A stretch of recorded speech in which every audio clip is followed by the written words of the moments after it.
Let's get started. So welcome tonight for our virtual trip to Tokyo. My name is Susan McBride and I'm co-hosting tonight with Mike Edding.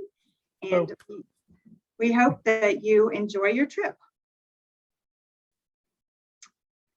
So I want to start just by talking a little bit about Tokyo. It's a city of traditions and customs, but it's set in a modern and evolving environment.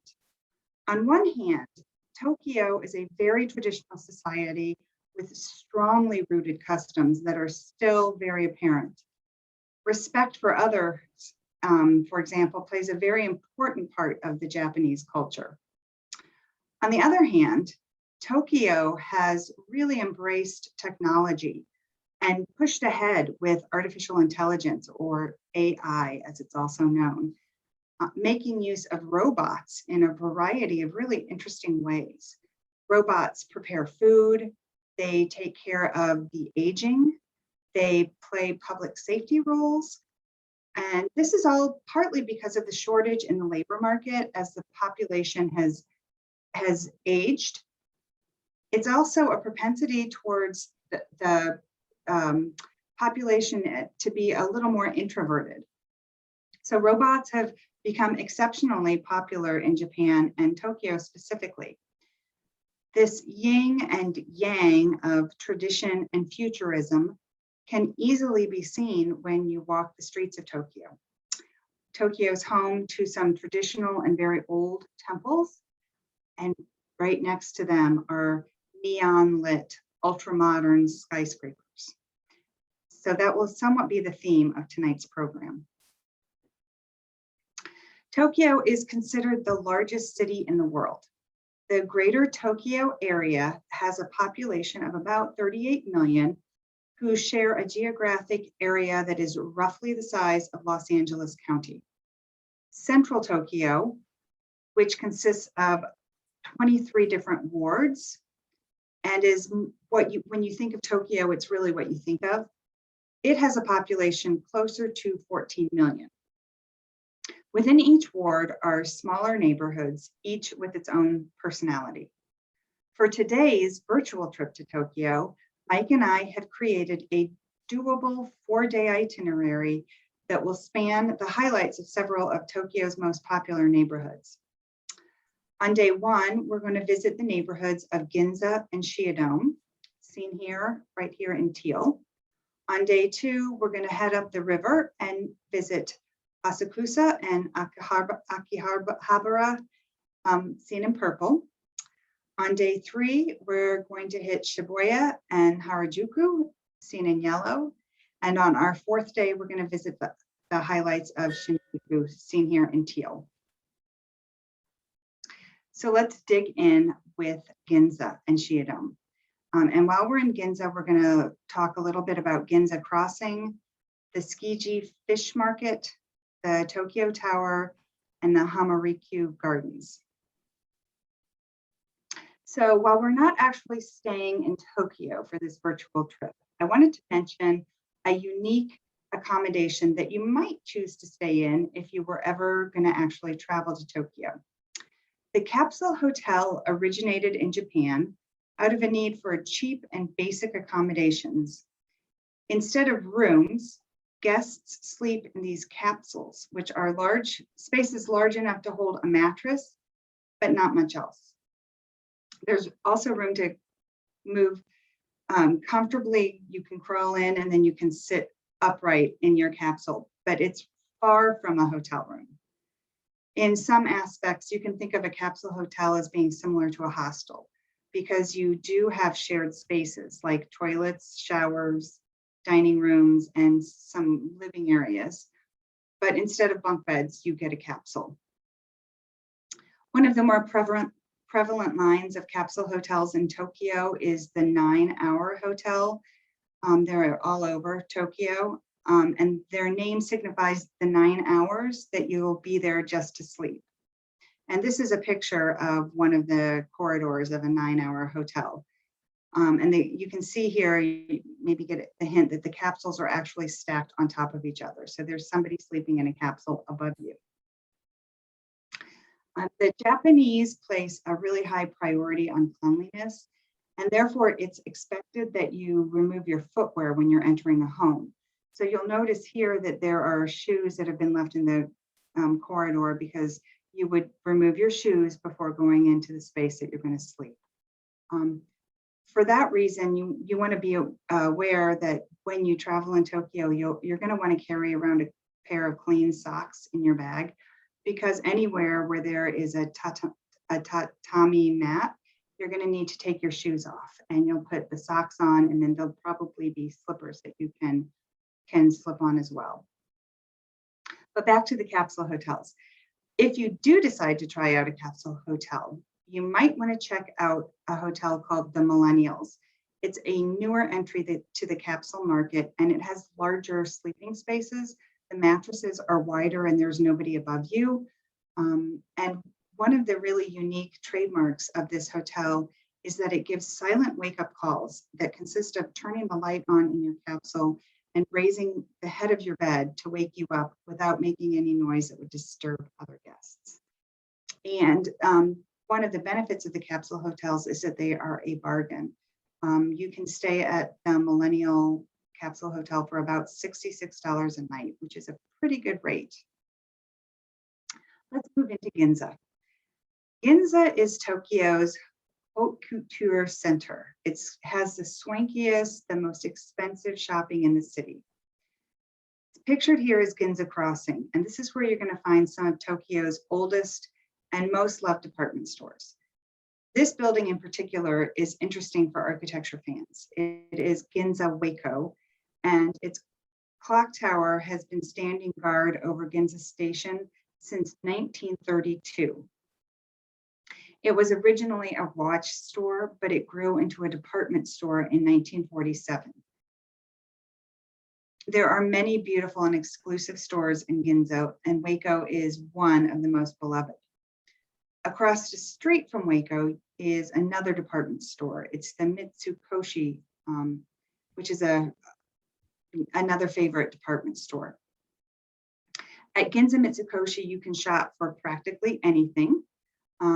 But another secret to that Mitsukoshi is that on the 9th floor, there is an outdoor terrace with a grassy area, tables that you can sit at in the shade, so you can buy something to eat within the department store and take it up to the 9th floor.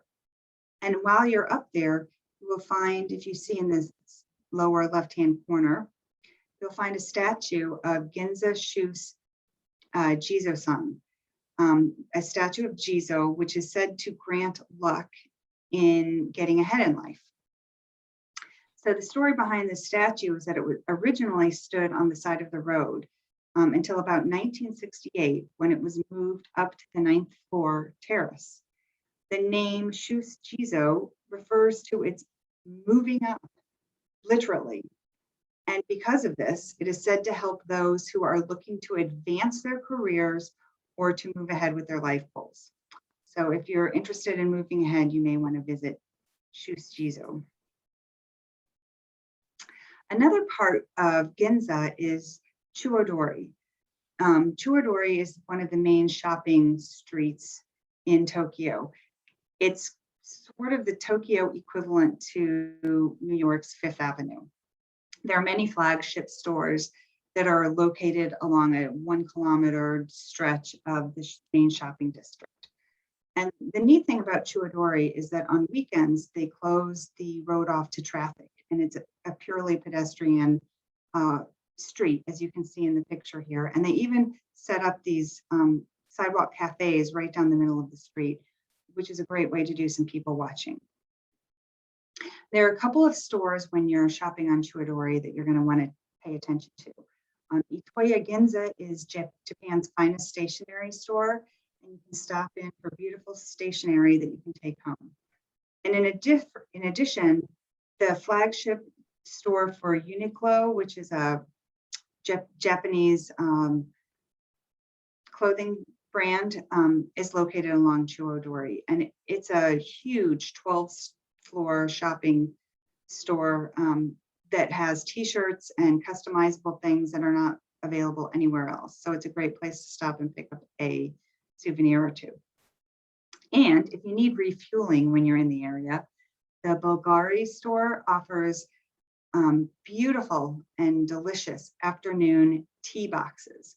It's a splurge and an indulgence, but it's truly a one-of-a kind of experience and probably worth trying if you're in the area. Another unique shopping experience in Ginza is shopping at Ginza NATSUNO, which is an interesting shop. It specializes in chopsticks and it carries 2,500 different kinds of chopsticks. So when you're shopping for chopsticks, there are several considerations.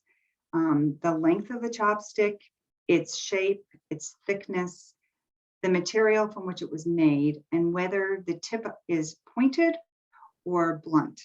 You typically want to find a chopstick that is about 1.5 times the distance from your thumb to your index finger when held at a right angle. They vary in shapes from triangular to octagonal, almost round. The triangular chopsticks are better suited for big hands, and the more round they are, the smaller hands work better. Many chopsticks are made from hardwood trees such as ebony and rosewood. And while we're talking about chopsticks, there are a couple of important etiquette rules surrounding chopstick use in Japan. First of all, when you're eating with chopsticks, you never want to stick them straight up in your food. You never want to pass food from one chopstick to the other. You never want to cross your chopsticks, and you only lay your chopsticks across the top of your bowl when you are to signal that you're finished eating. And if you do it before that, it will be insulting to the person who prepared your food. Another interesting stop along CHUO is the Kabukiza Theater. This is the principal theater in Tokyo for the traditional kabuki drama form, which has singing and dancing in a very highly stylized manner, as you can see on the right. Under a law that was passed in 1629, the cast of all kabuki performances are male, even for the female roles. Whoops, I didn't mean to do that. Kabuki actors are like rock stars. The famous ones have huge followings in Japan. And because there's no script, kabuki actors pass their roles down from generation to generation within the families, from father to son to grandson. So there are these long-standing kabuki families that are well known and famous in Tokyo. There is occasion when a newcomer can break into the theater, but it's very rare. So a kabuki performance is worth going to because you won't see anything like it anywhere else. But performances can consist of 3 to 4 acts and can last upwards of 5 hours. So you might want to choose to purchase day of tickets and purchase just for a single act. And that will give you a taste of kabuki without spending the entire day in the theater. You can also get an English recording that you hold up to your ear so that you can understand what's going on, because it's confusing otherwise. Moving on from CHUO, we're going to next stop at the Tsukiji fish market. The Tsukiji market has been famous for the live tuna auctions, where a single bluefin tuna has brought in a whopping $3 million for one fish. The live auction has moved to the Toyosu market, so it's no longer in Tsukiji, but the outer market still exists, and it's very much worth visiting. Part of the fun is wandering through the labyrinth of vendors that are selling every kind of seafood you can imagine. It's a great place to pick up a delicious lunch. And in addition to the fresh fish, there are stalls selling steamed and raw oysters that you can eat right there. There are huge grilled scallops. You can buy Japanese omelets, including one that's called a tamagoyaki sando, which is a sandwich form of an omelet. Another thing that you can purchase is Ishigo Daifuku, which is it's a ball of sweetened bean paste, and it's been wrapped with mochi, which is like a rice cake dough. And in the middle is a ripe strawberry, which I've not had one, but I've heard they're absolutely delicious and worth seeking out while you're in this Tsukiji market. And there are also stalls that sell matcha tea that's also worth trying. But probably the top destination for Tsukiji is sushi. And Sushi Dai is one of the top sushi restaurants in the area. And you can see a picture of it here. I want you to notice how small it is. Sushi Dai is tiny and only has 12 seats right here along the counter. And as you sit there, you can watch the chefs behind the counter preparing your fresh sushi as you wait. Because it's so small and because it's so good and so popular, you're guaranteed to wait 2, 3, maybe up to 5 hours just to get in and get sushi. Once you get in, you're going to want to order the omakase course, which is an extended sushi dinner that includes multiple courses of sushi with different types of sushi, along with the chef's masterpiece, which is the atsuyaki tamago, which is a rolled and layered omelet. Definitely worth the stop, but you want to be prepared to wait. Moving on from Giza, we're going to move into the neighborhood of Shiodome. The Shiodome neighborhood in Tokyo consists of a collection of skyscrapers containing mostly businesses, hotels, restaurants, and it includes the headquarters of several major businesses, including All Nippon Airlines. But tucked into the sky rises is a Hamarikyu Garden. It's an urban oasis that has origins stretching back 300 years when it served as a retreat for a former feudal lord and as a duck hunting and falconry grounds for the Tokugawa shogun. It was passed to the imperial family in 1871 and has been used to entertain visiting dignitaries, including General Ulysses S. Grant from the United States. So the garden contains an intertidal pool that's spanned by 3 bridges that are draped in wisteria and are absolutely stunning. There is a promenade along the bay that is lined with pine trees, including a 300-year-old pine that's spectacular to see. There are moon viewing pavilions, and this building picture here is a traditional Japanese tea house. There are a couple of them in the garden. When you visit this tea house, you will be expected to remove your shoes, so have those socks with you. From the garden, you can board a ferry that is going to take you along the river up to Asakusa. So it's a longer trip than if you were to take the subway, but a much more enjoyable and interesting trip because you can see the city from the water. We'll be going to Asakusa next, but first I want to talk about the Tokyo Tower, which is pictured here on the right. It's Japan's version of the Eiffel Tower, only it's red and white. The Tokyo Tower is considered a symbol of Japan's post-war boom and rebirth as a major economic power after World War II. And from 1958 until 2012, it was the tallest building in Japan. After the Tokyo SKYTREE was erected, it surpassed the Tokyo Tower. And I will talk about the Tokyo SKYTREE in a few minutes. You can reach the main observatory by an elevator, and it's right here, this white box. But you can also take the 600 stairs up. And then there's another observatory all the way at the top, which is accessible by elevator as well. From the top, you have a beautiful view of the city, and on a clear day, you can see Mount Fuji in the distance.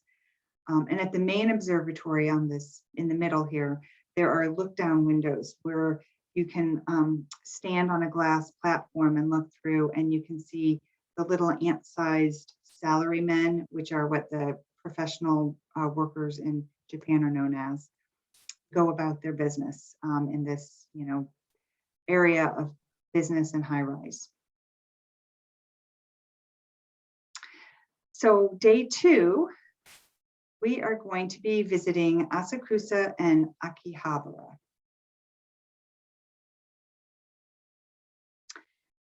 We will be visiting the Sensoji, the Tokyo Skytree, KAPPABASH, kitchenware town, and Akihabara.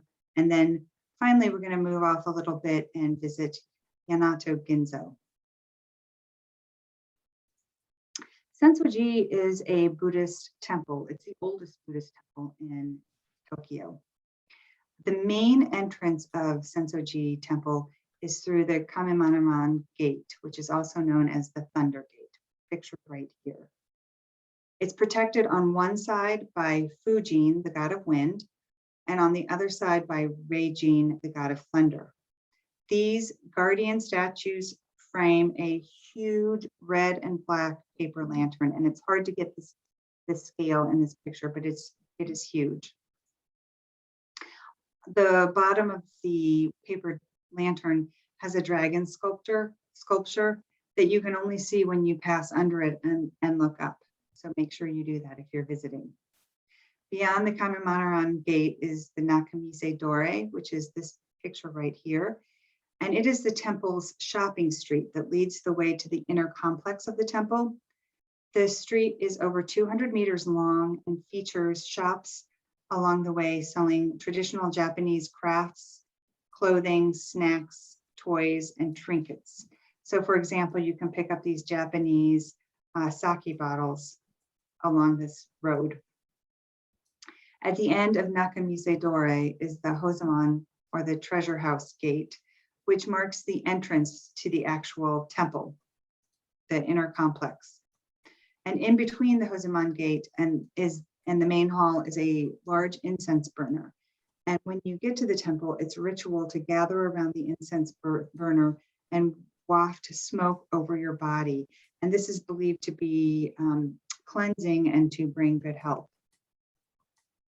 The Sensoji Kannon Temple is dedicated to Kannon Bazatsu, the Bodhisattva of compassion or mercy, and is most widely visited spiritual site in the world, with over 30 million visitors a year.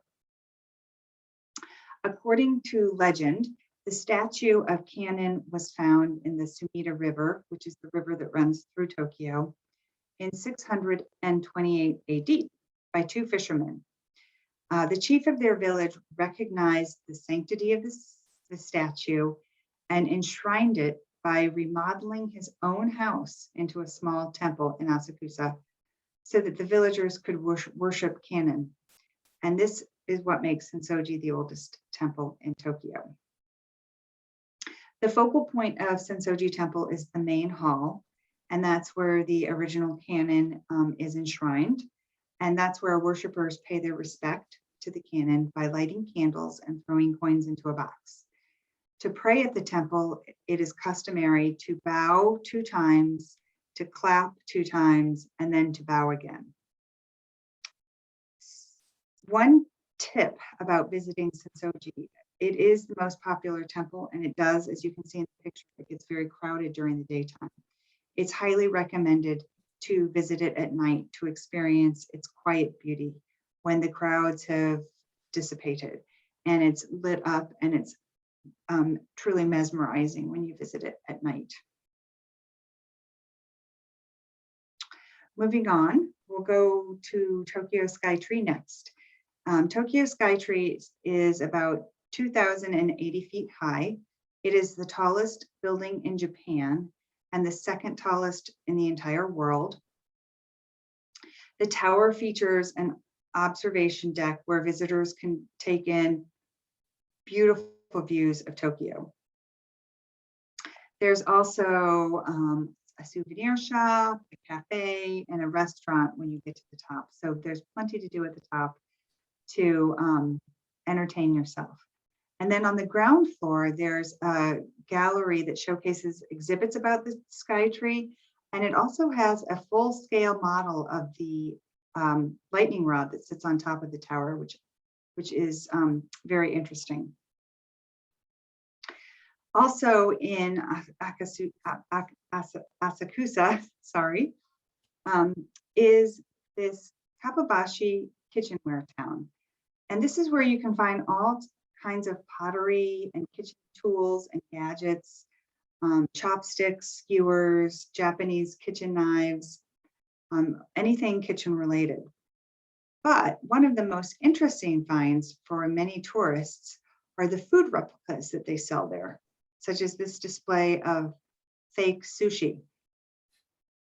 In fact, one of the things you might notice when you visit Tokyo are that the food replicas that many restaurants display, and they're meant to entice customers, but also to help foreign tourists navigate the menu.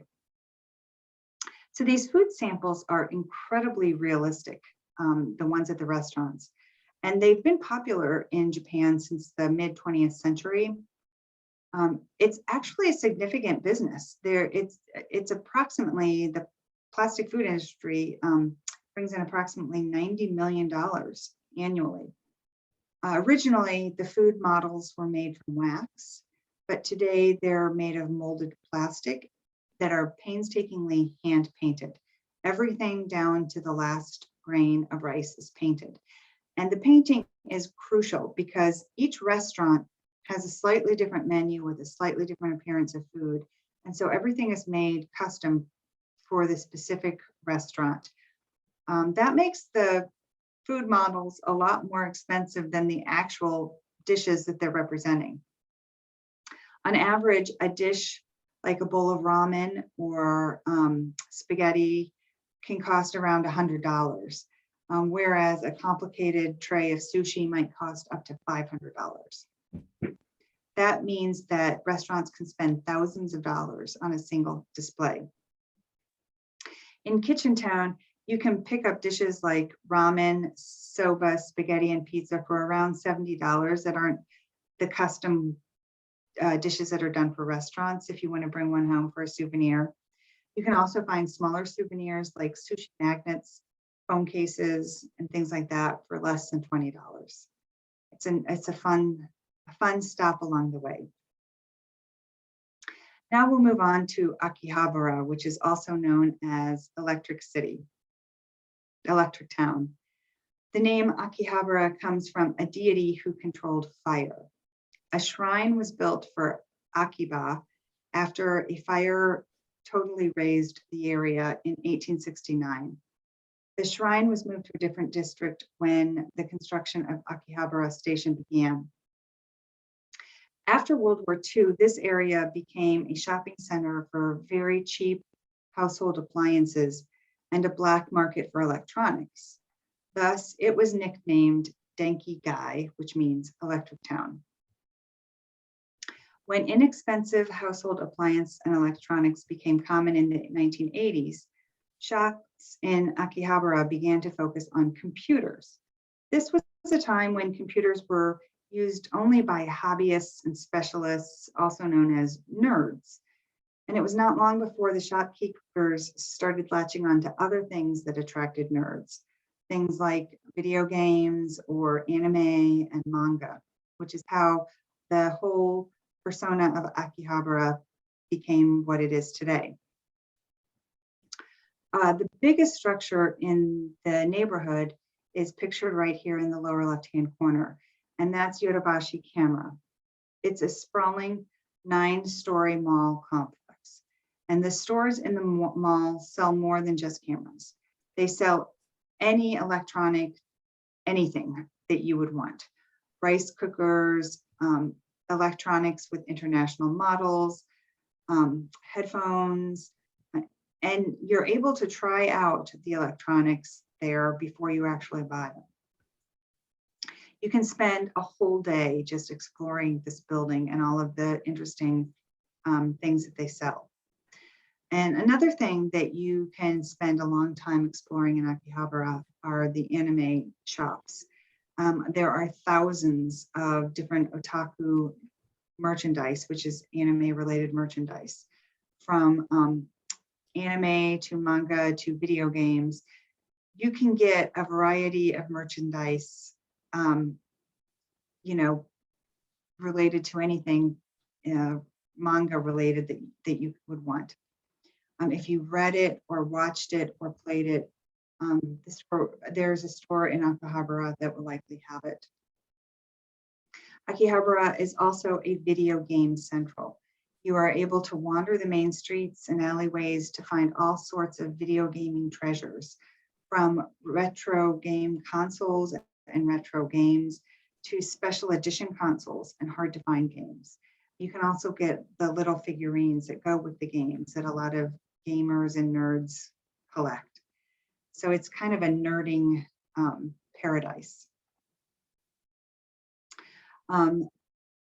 Also in Akihabara, you're going to find a lot of vending machines, as you will find all over Tokyo. It's estimated that there are over 5 million vending machines throughout Japan, which works out to be about 1 vending machine per 23 people. Japan has approximately 1/3 of all of the vending machines in the entire world. They are big business. Vending machines in Japan rake in about $60 billion with a B, billion dollars a year. It's kind of crazy. And the vending machines have become popular for several different reasons. I mean, they're convenient, so they're available 24 hours a day, 7 days a week. So that's one reason. Japan's also a cash society. So you're going to pay for your food and for pretty much everything you do in Japan with cash. It's safe, so you're not at risk of being robbed if you have a lot of cash with you, but it is a cash society. That means that if you pay with cash, you're going to get a lot of change back. And so there's a lot of spare change that needs to be used. And vending machines are a great way to get rid of your spare change. There's also a labor shortage, and that makes labor costs very high. And this is because the society is aging, so there are fewer younger people to work. So automated vending machines help solve that issue.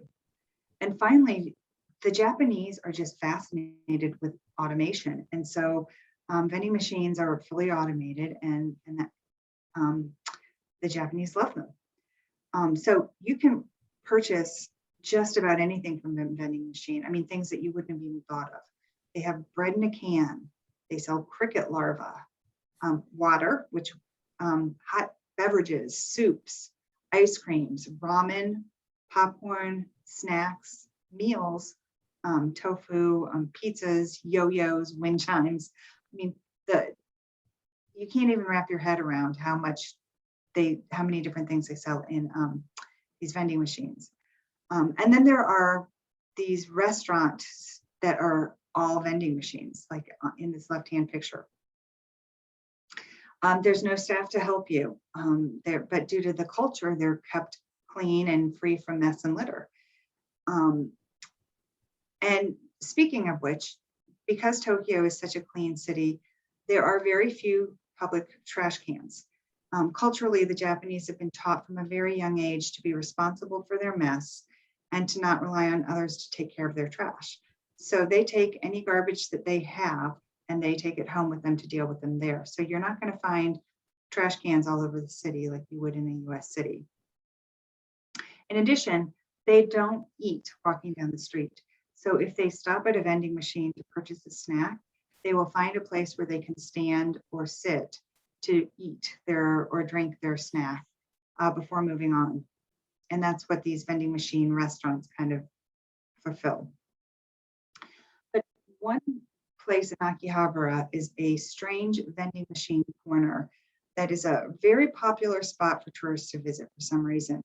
The corner doesn't have a name, but it is relatively easy to find. It's about a 5-minute walk from the Akihabara station. And in this strange vending machine corner, it's tucked away in a quiet block. The vending machines are old. They're not particularly noteworthy, but what's made the corner so popular are the strange signs that are posted on the vending machines. So some of the signs, one says, confetti competo bonbon at T Trading Corporation.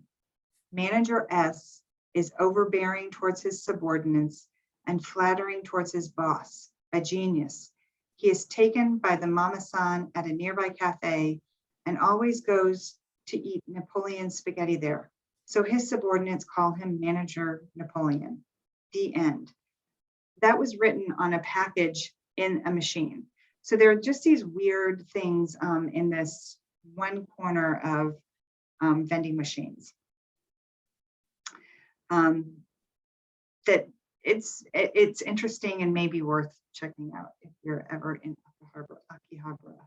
And along the same lines, there's also an abundance of convenience stores, and I think Mike's going to talk about these a little bit later. But and they're popular for a lot of the same reasons as the vending machines. Finally, when you wander around Akihabara, you're going to notice a lot of these women dressed up in French-made costumes. They are promoting their cafe, which is known as a MAID cafe. And at MAID cafes, the waitresses dressed as French maids call their customers masters as they serve them their orders.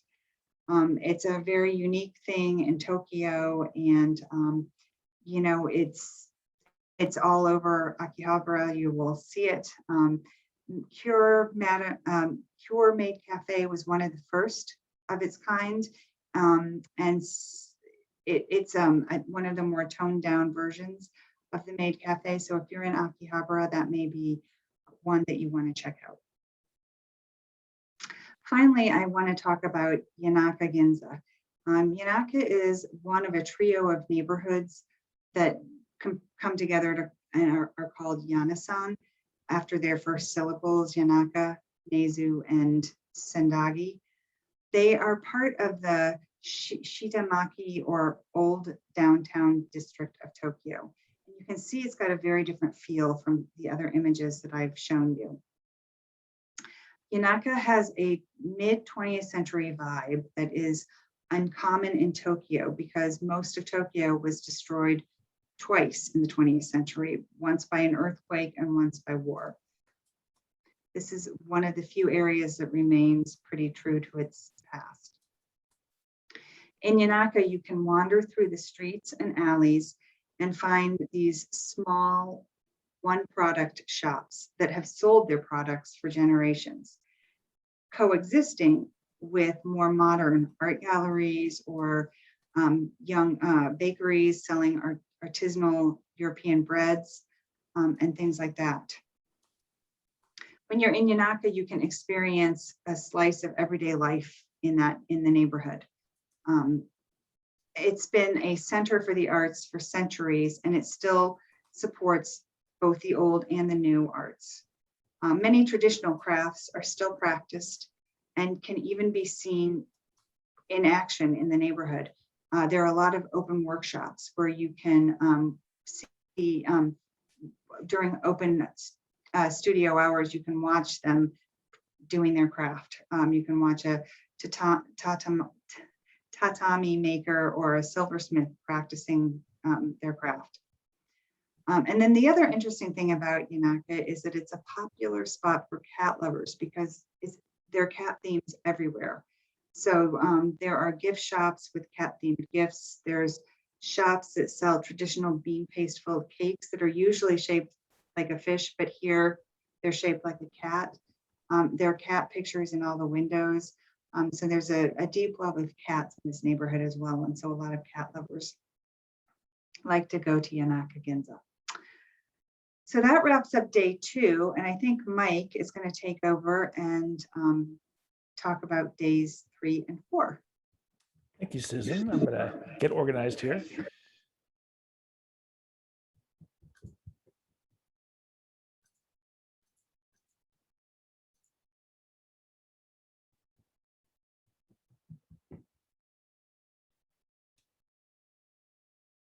Okay. So as we look at the overview map here, you'll find the day 3 sites are those that are marked with orange markers, as Susan mentioned earlier. And I'll zoom in here a little bit.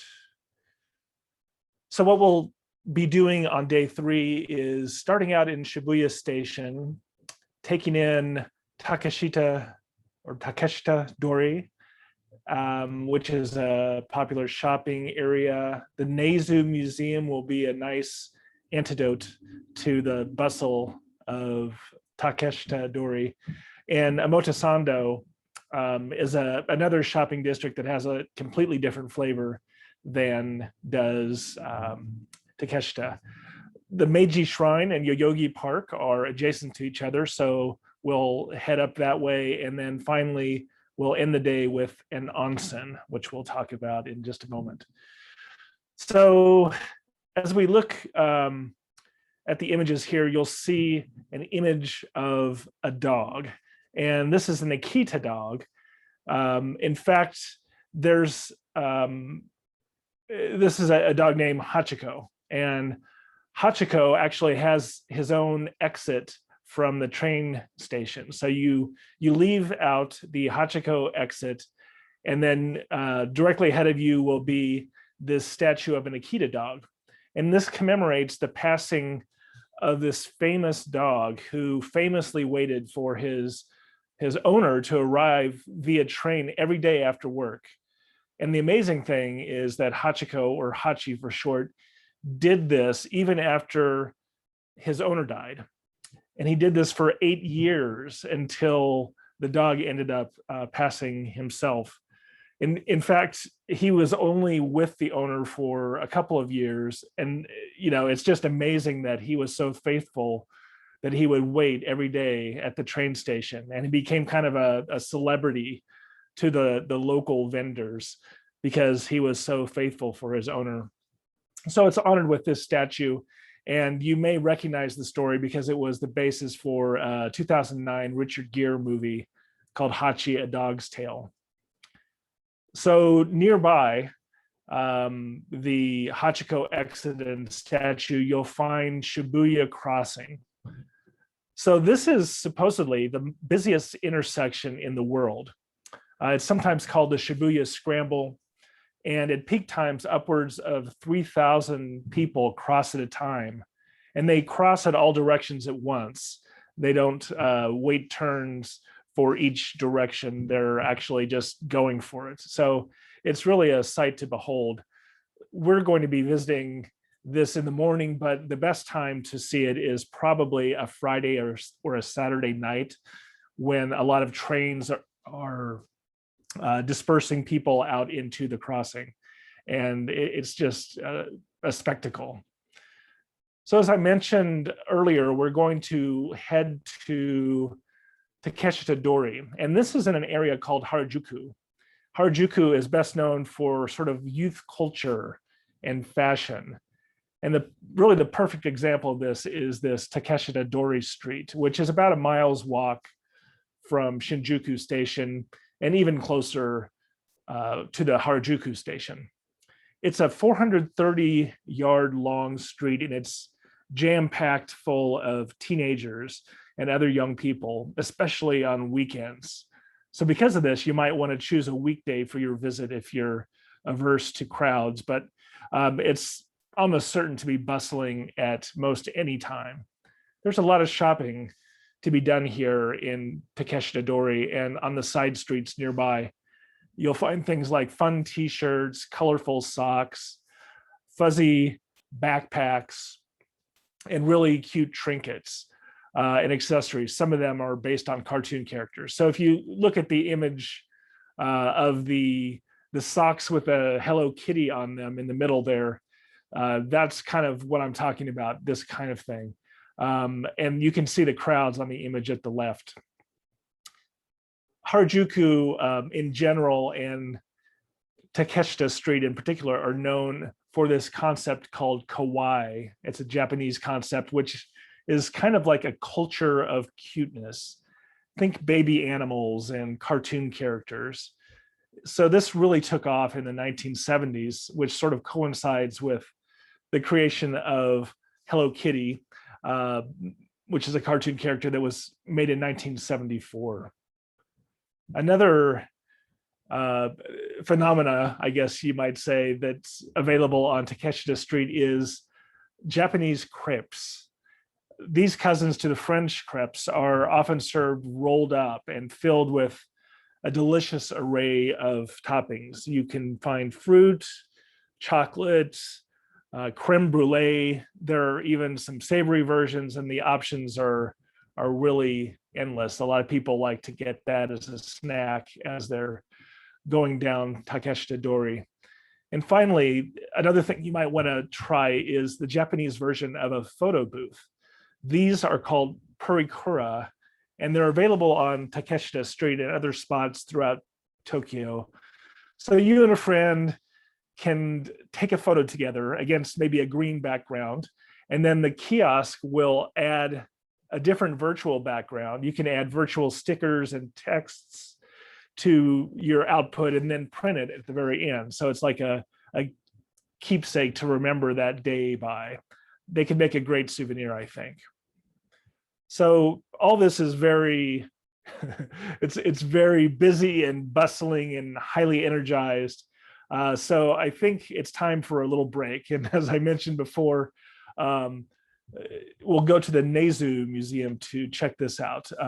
It's about a mile southeast of Takeshita Street, and it's a beautiful museum that's kind of surrounded or flanked by bamboo. So it has this very organic feeling to the building. And inside you'll find traditional Japanese art. There are about 7,400 collected works in the collection that were once owned by railway baron Nezu Kaichiro. So you'll find ceramics, calligraphy, sculpture, and paintings in the building. And it's known for another thing as well. And it has an extensive private garden, and it's complete with a couple of ponds connected by a stream, and there's a tea house. It's a really delightful, refreshing spot where you can get centered again after all that busyness. So from the Nezu Museum, we're going to head up to the Omotesando. So you can see the Nezu Museum with the bamboo on the right-hand side outside the building. And then the Omotesando is really kind of a broad tree-lined avenue. It's similar in some ways to the Champs-Élysées in Paris. So you have exclusive shops, tree-lined streets. You'll be able to indulge in haute couture with outlets for Prada, Chanel, Dior, Gucci, and Valentino, among many others. And a lot of these stores are really architecturally noteworthy. You can see the Prada store there is very striking visually. And there are a lot of just small boutique stores as well. If you like to shop, you'll be right at home on the Omotesando. The side streets off of the Omotesando are also worth checking out. In particular, there's one called Cat Street. And the entrance off of the Omotesando is marked by the statue of a young woman walking. Perhaps she's like walking on a catwalk. So many of the Cat Street shops have prices that are a little more down to earth than those on Omotesando. And you can also find some male fashion outlets and a lot of cool stuff. And while you're on Cat Street, you might want to stop at one of the stalls for takoyaki, which is perhaps the quintessential Japanese street snack. If you haven't had these, they're little fried balls of dough that have a batter that consists of diced octopus, ginger, and green onion. And the octopus is not overwhelming or chewy or anything like that. It's very tender. It's diced up finely, so it just lends a little bit of flavor to the takoyaki balls. And watching it being made is really fascinating. They're fried in what looks like kind of a muffin tin with hemispherical molds, and they use chopsticks to move the batter around to make sure the end result is round and not a half moon. So they're traditionally drizzled with a little sauce and Japanese mayo and are very satisfying. If you're looking for takoyaki in the Chicago area, I have tried it at the Mitsuwa Marketplace in Arlington Heights. And once you're back on the Omotesando, you might want to take a look at one of the Japanese convenience stores that Susan was referencing earlier. They're known also as konbini, and they're really ubiquitous throughout Japan.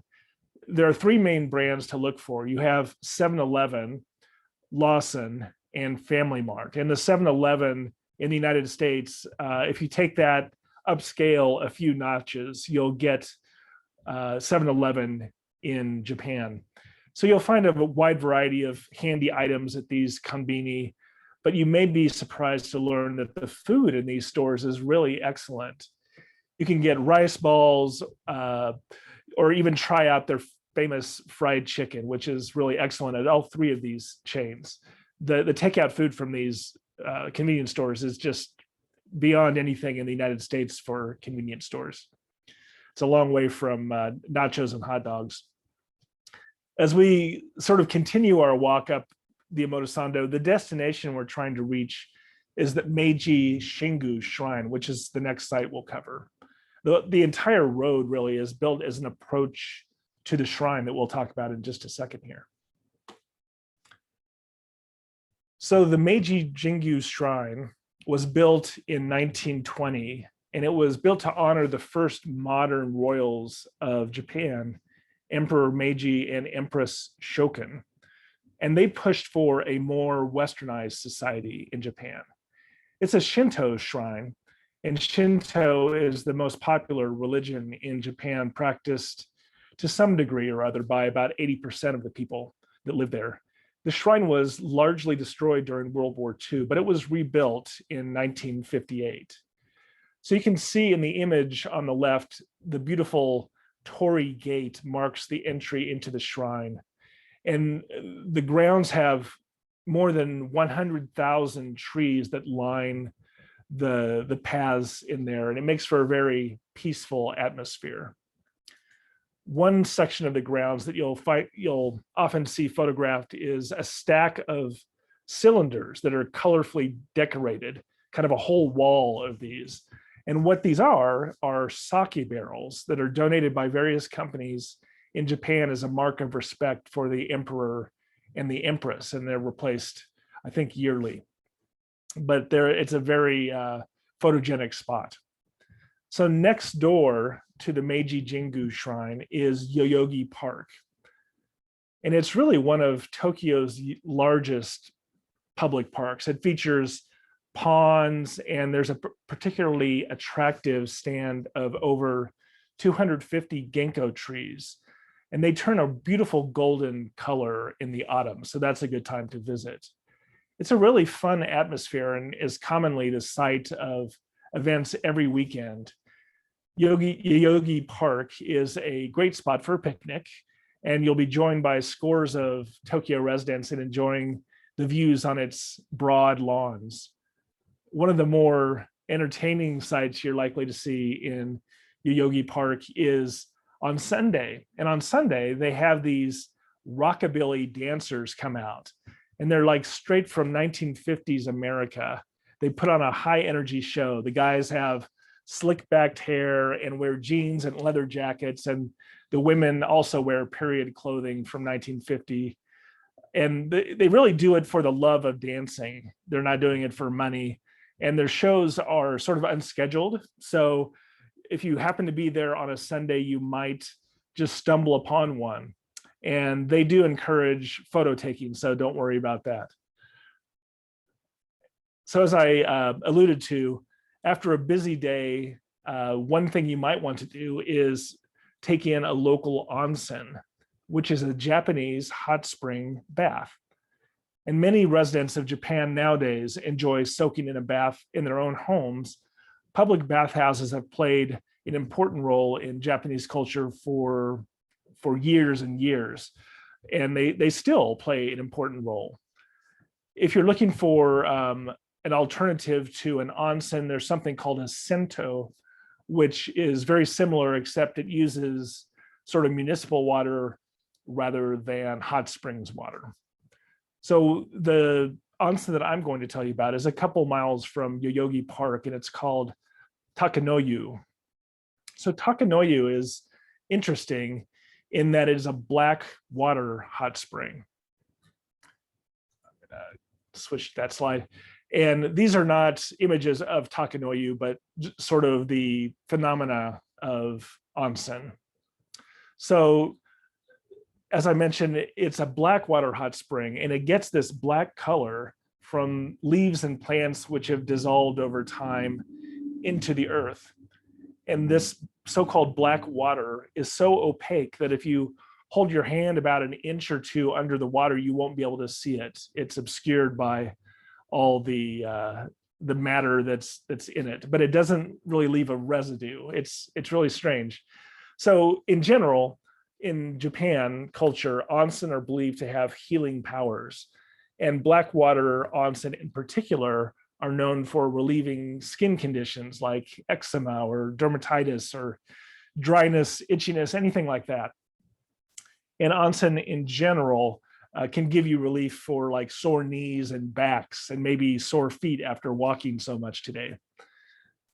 Before we leave onsen, let's talk a little bit about onsen etiquette.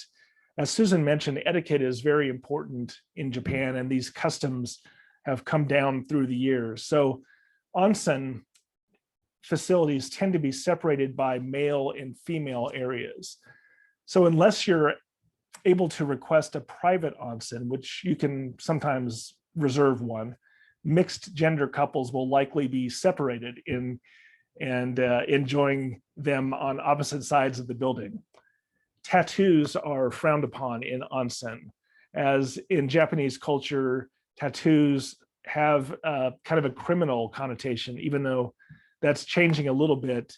Onsen are so traditional that they still adhere to the rules that you basically can't have tattoos and go into an onsen unless it's a private one that you reserve. And when you enter into the facility, you'll remove your shoes, as Susan talked about, and you'll store them in a designated space. They may even have a locker that you can put them in. And you need to do this before you step on any tatami mats, again, as Susan talked about, because that's considered very insulting. When you're in the changing area, you're expected to remove all of your clothing and your jewelry if you have any. You'll soap up and rinse off in a small room while seated on a little stool, and soap you can purchase at the onsen. You could also rent a towel. It's usually a fairly small towel. And when you're in the bath, you can't bring the towel into the water. So locals will tend to sort of perch it on top of their heads. But if your balance isn't that great, you can put it to the side of the onsen bath and it'll be fine. So that concludes our day 3. Now that you're very relaxed, you'll get a good night's sleep. So day 4, we'll see are sort of in this bluish color towards the upper left-hand corner of the screen. And we'll zoom in to take a closer look. Our day begins in Shinjuku, which is an area that houses many of the city's skyscrapers, as well as a shopping district and some of Tokyo's prime drinking establishments. You'll also find the KABUKIZI area, which is their red light district, and with all that entails. At Shinjuku Station, that's where we'll be arriving, and it's by many accounts the busiest railway station in the world, with over 3.5 million people using it per day. And many of these are people commuting from Tokyo's western suburbs. In terms of physical size, it's also enormous. It's actually the second largest railway station building in the world. Nagoya Station in another part of Japan is the first. It's vast, it's a little intimidating, and it has over 200 exits. It's quite a sight to see. and it's worth spending some time in, provided you don't get lost. But if you look for the information kiosks, they'll help you find the correct exit or the correct shop you're looking for. So we're going to start after leaving the station. We're going to go to Shinjuku Gyoen National Garden. And Shinjuku Gyoen is one of the largest and most pleasant parks in Tokyo, and provides one of the best viewing spots for cherry blossoms during that season. Interestingly, they've planted some cherry trees that bloom early and some that bloom late to augment the sort of standard cherry blossoms. So if you go to Shinjuku Gyoen, you'll have an extended viewing period for the color. Inside the park itself, you'll find three main areas. There's the French garden, the English landscape garden, and a Japanese garden. There's also a lovely greenhouse on the grounds, as well as large ponds, bridges, islands, along with buildings like the Taiwan Pavilion, which you can see at right. It was donated in the 1920s by the Japanese community that was living in Taiwan to commemorate the marriage of Hirohito at the time. So now that we've done a lot of walking around in these gardens, we need to satisfy our appetites, I think. So we're going to head back to the area around the Shinjuku station for some food. There are a couple of great options near the station. The first one that I'll talk about is called Baked Cheese Tart. And baked cheese tart sell a crumbly tart filled with sort of gooey cheese, and the crust is crumbly and buttery, and they're about $2 a piece. And it's easiest to find this particular shop by entering the train station via the Lumine Est shopping center entrance. So Bake is the company that really started this craze for cheese tarts, which, believe it or not, is a thing. It's not uncommon for lines to form pretty long lines outside of these stalls anywhere in Japan. The original shop was in Hokkaido and elsewhere in Japan, but they've simply or since expanded beyond Japan's borders to countries like Korea, Thailand, China, and now there are even two in the US, in California. One's in LA and one is in San Francisco. So if you don't make it to Japan and to Tokyo, you can check it out in California. The other snack that I'd like to talk about is a fruit parfait from the Takano Fruits Parlor. You can find this shop about 5 minutes from the east exit of the Shinjuku station. And there are actually two fruit parlors on the premises. You'll want to check out the one in the basement. Fruit in Japan is highly prized, and you'll often find fruits individually and often decoratively wrapped. Fruit can command a really high price in Japan, with crown melons, a high-end variety, costing $200 per melon. And in fact, there's, I think, a record auction for a different kind of melon that was like over $20,000 for a single melon. So you can kind of tell that in Japan, fruit is considered a luxury item and is a popular gift. And when you buy it as a gift, everything will be absolutely no discolorations. They'll be perfectly ripe. It's really something to see.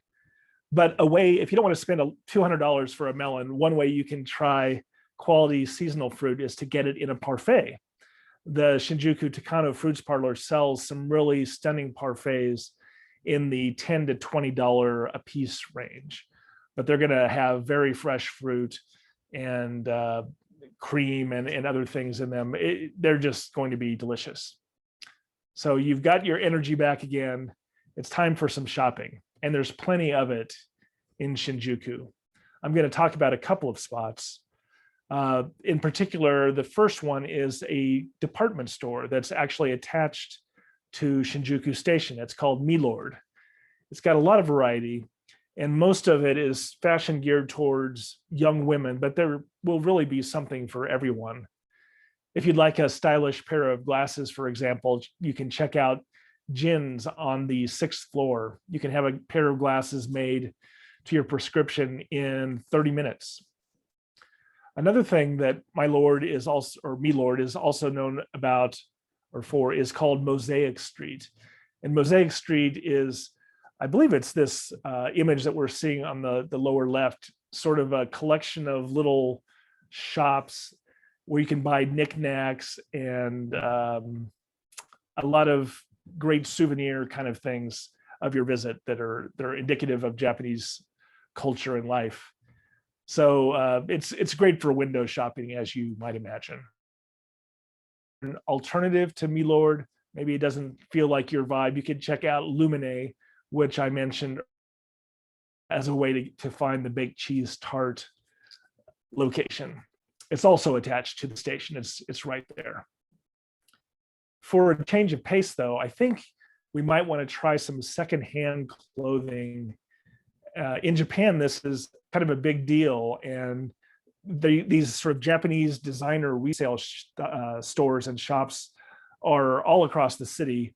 And one notable one is Ragtag, and the one in Shinjuku is pretty close to the station.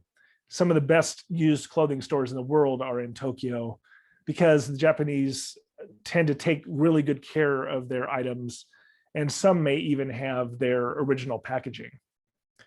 A popular store is called Chicago, interestingly enough, and it focuses on items with an American aesthetic.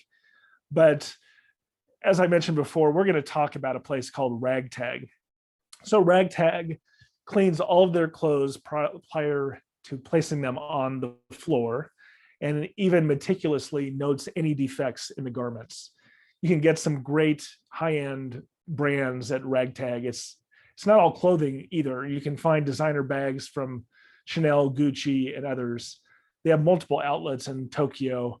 The one I'm discussing now is in Shinjuku, but they also have one on Cat Street off of the Omotesando area. Our next stop, Tokyo Metropolitan Government Building. It's nicknamed Tocho. So this is to the west of the station, maybe a 10-minute walk away.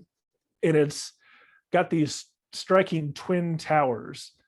Now we've timed our visit so that the sun is beginning to set, which is perfect because this building has free observatories on the 45th floor of each of its twin towers. If you're choosing between the two twin towers, which observation deck to pick, I would say that the view from the southern tower is considered slightly better than that of the northern tower. The building was completed in 1991 and is 243 meters tall. And in fact, until 2007, it was the tallest building in Tokyo. The observation decks are about 200 meters high, which really allows for some great panorama.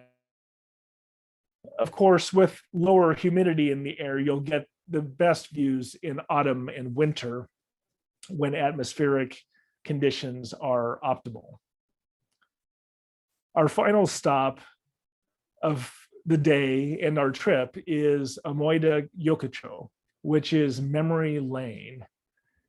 It's a tiny picturesque alley that's not too far from the station. And really, when I say tiny, only a couple people can walk abreast in this thing. It's really narrow, and that kind of gives it a quaint, interesting feel.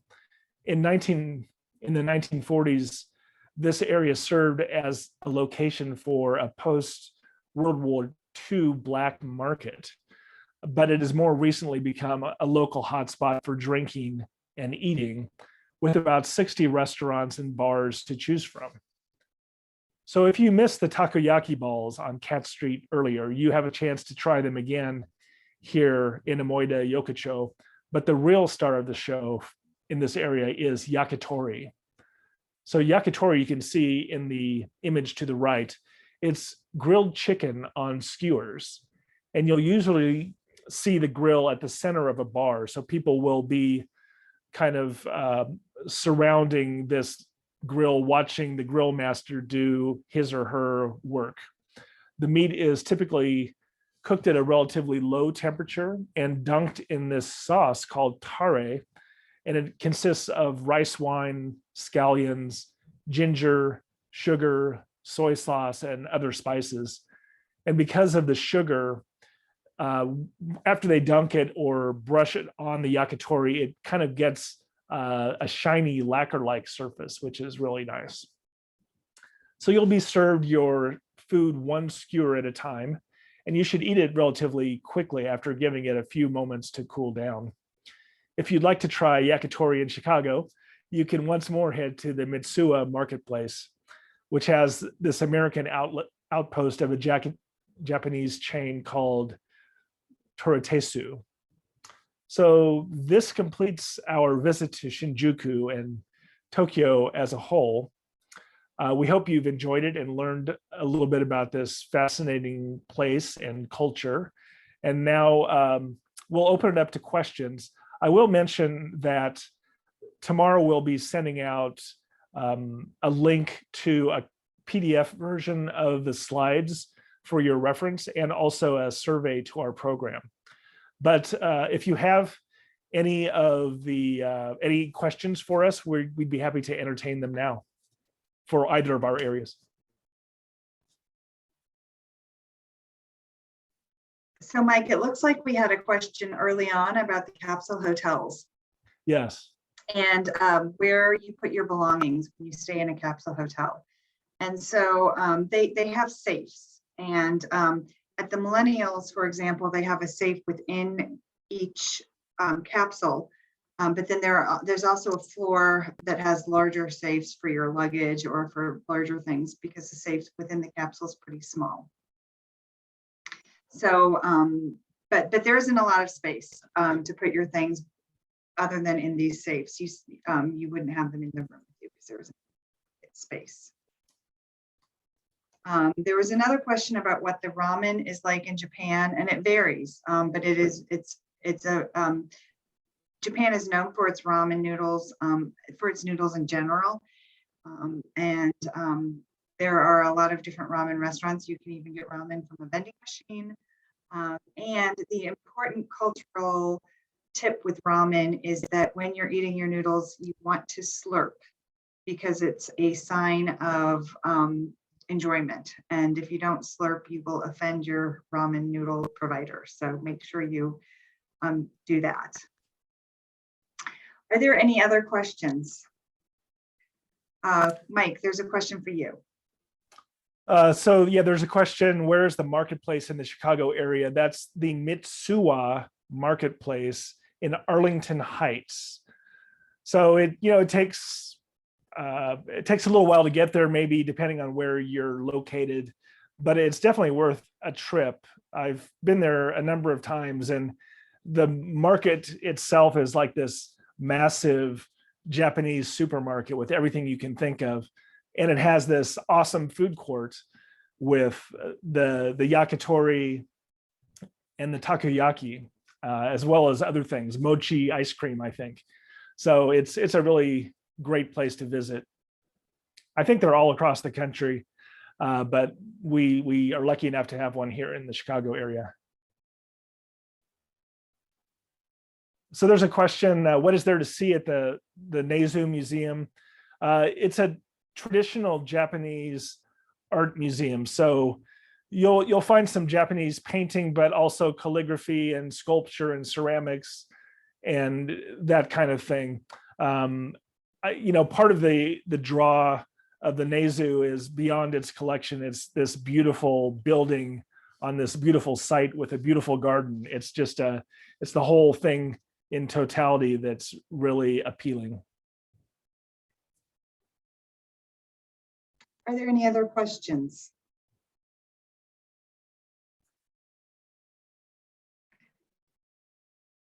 Well, without... I wanted to unmute myself because I can't type that quickly. Is the fruits, Is the fruit so expensive because they don't grow it in Japan? And I have another question about the chickens. Do they raise chickens in Japan, or do they have to import a lot of these things? They do raise chickens in Japan. So I think that they can actually, some of the quality of the chicken that you can get, as well as the beef in Japan, is really excellent.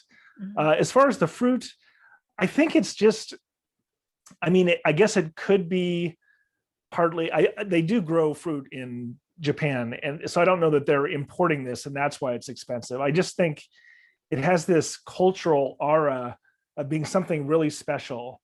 And it's so unusual because they individually wrap all this fruit rather than, you know, our grocery stores where it's just spread out for us to choose from. And I think the packaging adds to the cost, and it's just this idea that a really special gift from somebody would be a nice piece of fruit. Oh, it's fascinating. Thank you. It is. Do you know about this one, Susan? I do not know about, I did not research the salaries. I apologize. I do know that as overall as a culture, the Japanese work very long hours and work very hard. But I don't know how the salaries line up with the high prices, unfortunately. Yeah, I didn't research that either. Presumably they're somewhere in the ballpark, but I don't know for a fact.